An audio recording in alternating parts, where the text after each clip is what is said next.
Ireland yesterday, which allows same-sex marriages, and we can speak now to Joe Carlin, who's an equal rights activist living in Derry in Northern Ireland. And Northern Ireland now becomes the only place in the UK where same-sex marriage is not allowed. That's right, yeah.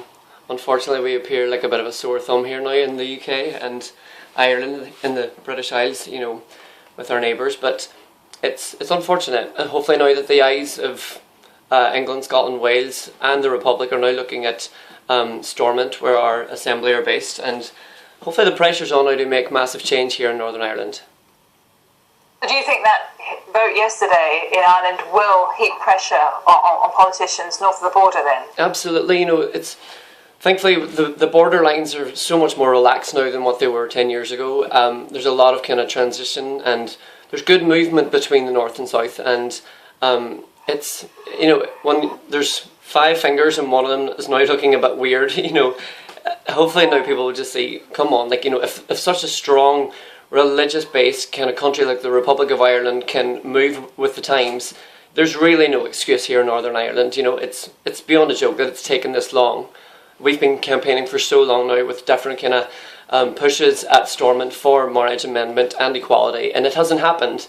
And it's brought up repeatedly, and it's knocked back. And you know, this is just another step now that's showing Northern Ireland that it needs to get its game up to gear and be in touch with the rest of the world. I mean, a lot of people in Northern Ireland were unhappy at the fact that people who have left Ireland or expats weren't allowed to take part in the vote. You couldn't use a postal vote. One person who talked about this was the Sinn Féin leader, Gerry Adams, who was in Dublin yesterday for that vote. Yeah, that's right. You know, it's quite different. You know, the home to vote, as we've seen in the Republic, was one of the most astonishing things that I think we've ever witnessed. You know, as a global nation, it's incredible to see the effort that people made to change where they came from. You know, a lot of people have left Northern Ireland because of the fact that they are gay or lesbian or bi or transgender, because they can't find the community welcoming enough for them to stay here. And they're taking vital job skills, they're taking, you know, their life elsewhere around the world and enriching other places. And I'm always trying to say to people, if we could stay here, we could make this place a much better place to be, you know. I mean, we talked a lot about how attitudes have changed dramatically in Ireland. I mean, do you think the same is true in Northern Ireland, that actually if you just talk to ordinary people, that they are in favour of same-sex marriage in the way that we've seen in Ireland? Yeah, well, you know, it's for a lot of people it's religion and it's tradition, and I've just come from Mass where I was singing, you know, like, I'm a gay Catholic man and I sing at church, and the priest today, look, he spoke about gay marriage, and he was so nice about it. You know, if the religious people here are getting to grips with it, you know, there's really no excuse for the political representatives who are in charge of us, you know, who have to represent us.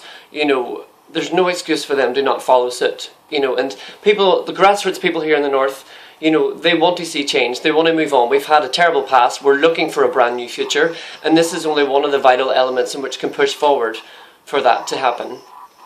I mean, it's interesting you talk about the Catholic Church, because the Catholic Church campaigned for the No campaign. They did. That's right. Some people said that the Catholic Church has lost its moral authority here. Yeah, well, it is a very much a hot topic. You know, I can only speak on behalf of myself. I've got a strong Catholic connection here in the city. I sing at Mass, as I said. I make no secret of my faith. I've come up against question before from my own community as to why I'm so loyal. But I think it's each member to their own. You know, it's my own path, and I think it is. I wouldn't say that it's losing its moral stronghold. It's just times are changing, you know, and as the priest at Mass today said, we are facing different things that were not faced 2,000 years ago when the Bible was kind of put together.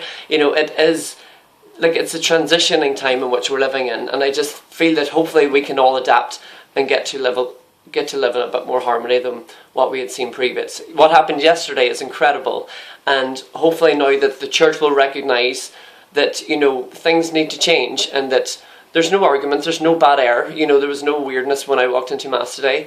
I think it's just time now for people to say, we live in the same world, let's find a way of living together with harmony. Joe Carlin, thank you very much for looking at Sky News. Violence has flared in Cleveland in Ohio after a post... Thank you very much indeed. You're very welcome, thanks so much for your time.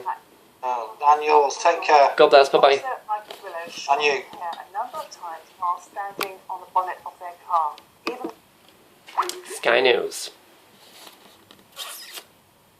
Yep, that's me done.